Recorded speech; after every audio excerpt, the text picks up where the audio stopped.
उनसे आप पूछे क्या करना चाहते हो दिल्ली के लिए, तो कहते हैं झगड़ा कराना चाहते हैं। क्या करना चाहते हो दिल्ली के लिए, हिंदू मुसलमान का झगड़ा हो, सिखों के खिलाफ उनको खालिस्तानी कह के अपमानित किया जाए, किसान बोले तो लाठियों से पीटा जाए। अरे भैया शिक्षा पे बात कर लो। नहीं नहीं नहीं नहीं नहीं, शिक्षा से तो कोई मतलब नहीं, हमें तो झगड़ा कराना है। हमने देखा इसी दिल्ली के अंदर, देश की राजधानी दिल्ली में भारतीय जनता पार्टी के लोगों ने चुनाव के बाद 5 साल पहले दिल्ली को नफरत की आग में झोंकने का प्रयास किया। ऐसी पार्टी की जमानतें जब्त कराई है दिल्ली के अंदर, और हमें बात करनी है शिक्षा के, स्वास्थ्य के, बिजली के, पानी। मंत्री का भाषण में सुन रहा था, 43 मिनट में 39 मिनट सिर्फ केजरीवाल को खाली कह रहे आपको, कह रहे आपदा। तो वीरेंद्र गोयल जी से मैंने पूछा इसका क्या मतलब है, तो बोले मोदी जी कह रहे हैं दिल्ली आपदा, यानी कि दिल्ली आम आदमी पार्टी वालों है कि नहीं है ना। मोदी जी यहाँ तुम्हारी दाल गलने वाली नहीं है, याद रखना। एक बार 3 आए हो, एक बार 8 आए हो, अब की पूरी तरीके से साफ हो जाओ। गलत तो नहीं कह रहा हूं, गलत तो नहीं कह रहा हूं। ऐसे ही अहंकार की भाषा बोला था 2015 में ओझा जी, मुझे याद है आज भी, हमारे कार्यकर्ताओं को भी याद होगा। प्रधानमंत्री जी 2014 का चुनाव जीत के आए लोकसभा में, हरियाणा जीत के आए, महाराष्ट्र जीत के आए, झारखंड जीत के आए, अहंकार से लबरेज थे। इसी रामलीला के मैदान में 2015 के अंदर आए और मोदी जी ने कहा ये केजरीवाल तो बदनसीब है, इसको वोट मत देना, इसको जंगल में भेज देना, मैं नसीब वाला हूं, मुझे वोट देना। मैंने उसी दिन कहा था प्रधानमंत्री जी ये लोकतंत्र है, ये जमहूरियत है, ये डेमोक्रेसी है, यहाँ जनता मालिक होती है। जनता जिसको चाहती है वो विधानसभा में जाता है, जनता जिसको चाहती है वो संसद में जाता है, जनता जिसको चाहती है वो मंत्री, मुख्यमंत्री और प्रधानमंत्री बनता है। और दिल्ली की जनता ने 2014-15 के अंदर अरविंद केजरीवाल को 67 सीटें देके विधानसभा में भेजा और भारतीय जनता पार्टी को 3 सीट देके जंगल में भेज दिया। भाजपाई राष्ट्रवाद के बारे में बोलते हैं, इससे ज्यादा मजाक मुझे कुछ नहीं लगता। प्रधानमंत्री राष्ट्रवाद के बारे में बोलते हैं, बीजेपी के लोग राष्ट्रवाद के बारे में बोलते हैं।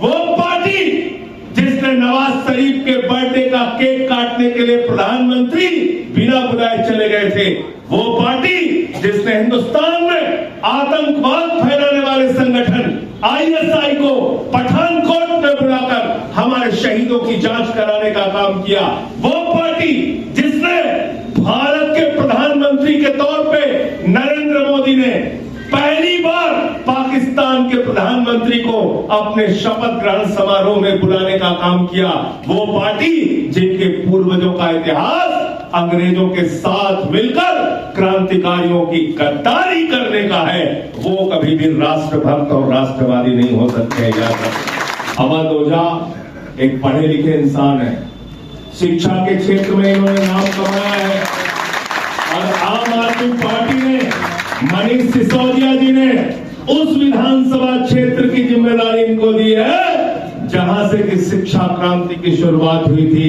पर्पलगंज से ऐसे व्यक्ति को जिताकर भेजना। और दिल्ली के अंदर हम एक उदाहरण प्रस्तुत करने का काम करेंगे, जो शिक्षक हैं, जो पढ़े लिखे लोग हैं, जो अच्छे लोग हैं, उनको राजनीति में आगे बढ़ाने का काम हम लोग करेंगे।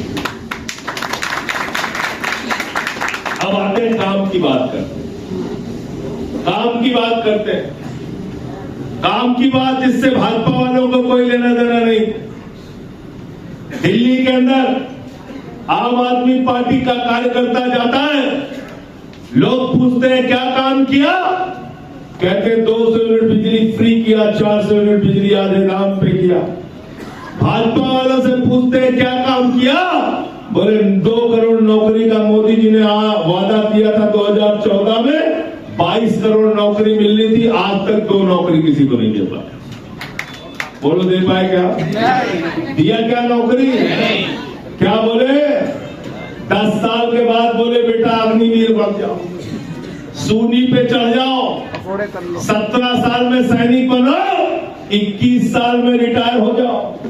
बाप नौकरी करेगा, बेटा रिटायर होके घूमेगा। बोले बापूजी क्या कर रहे हो? बापू ने पूछा बेटे क्या कर रहे हो? बेटे पापा पेंशन मिल रही है। लेकिन पीछे से ओझा जी ने कहा आपको पता नहीं शायद अग्निवीर को पेंशन भी नहीं मिलेगी, पेंशन भी नहीं मिलेगी। यही क्लियर किया इन्होंने, बताया मुझे। बोले अग्निवीर इसका मतलब हिंदुस्तान के नौजवानों के भविष्य के साथ खिलवाड़ है।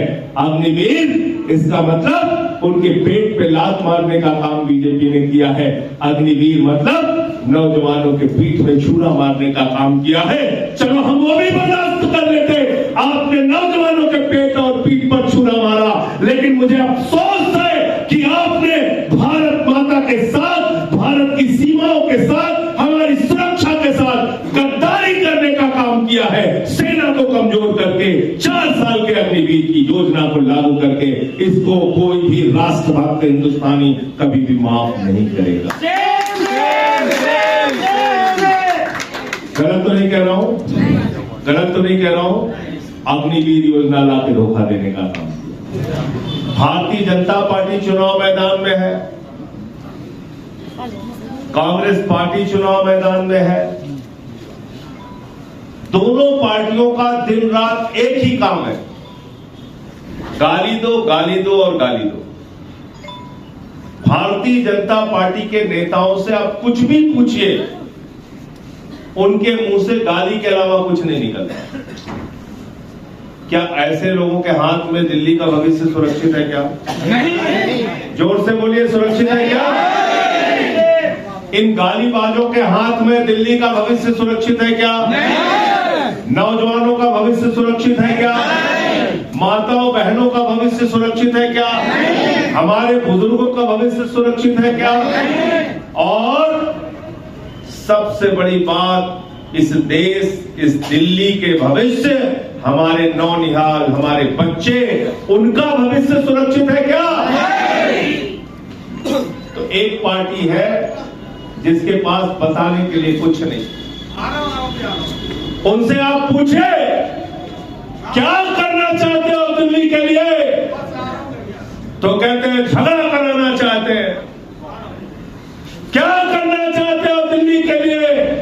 हिंदू मुसलमान का झगड़ा हो,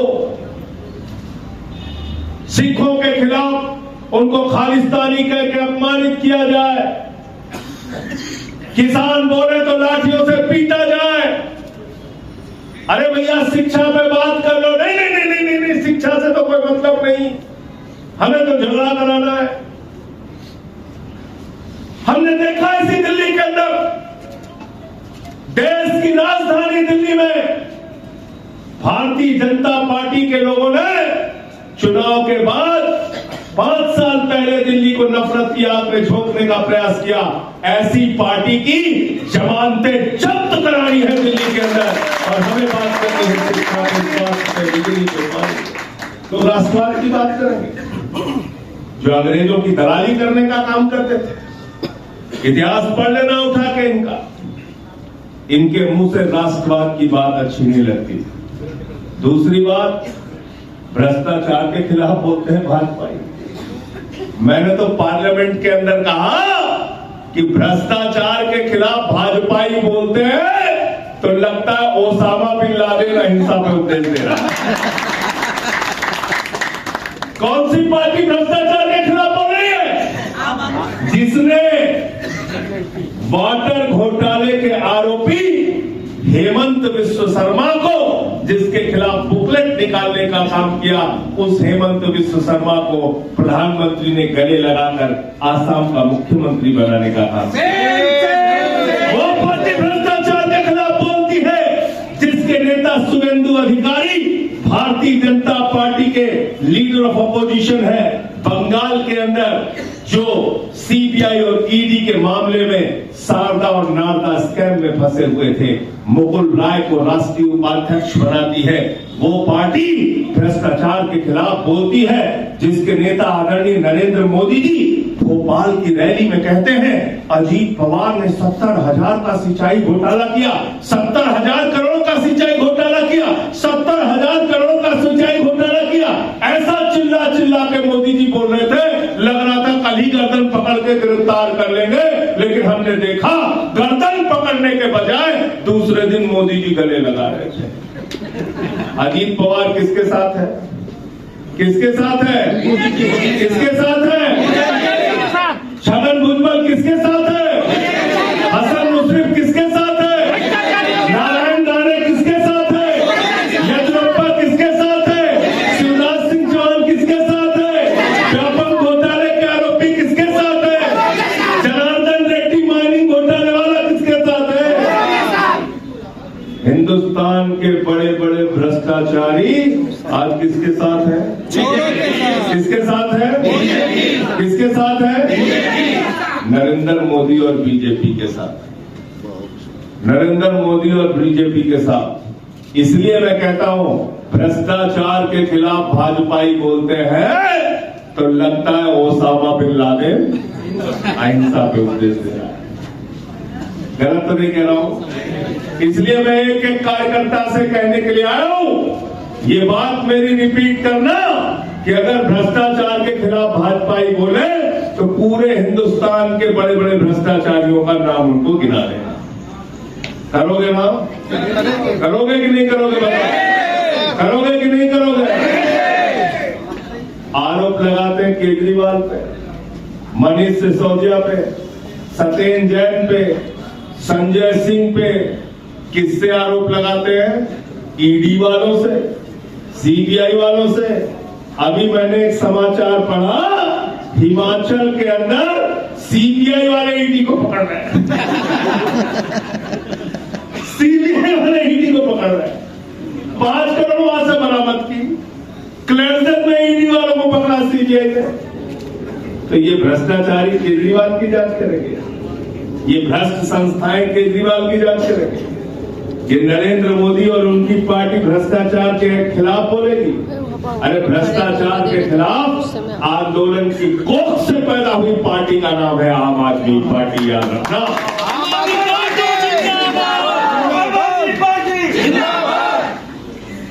हमने लड़ाई लड़ी है भ्रष्टाचार के खिलाफ और हिंदुस्तान के पहले मुख्यमंत्री अरविंद केजरीवाल जिन्होंने अपने मंत्रिमंडल के एक मंत्री को एक मामला उनके संज्ञान में आया तुरंत निकाल के बाहर करने का काम किया। हिंदुस्तान के एक नेता का नाम आप भ्रष्टाचार के खिलाफ बात करते हैं, ये भाजपा ही बोलते हैं भ्रष्टाचार के खिलाफ।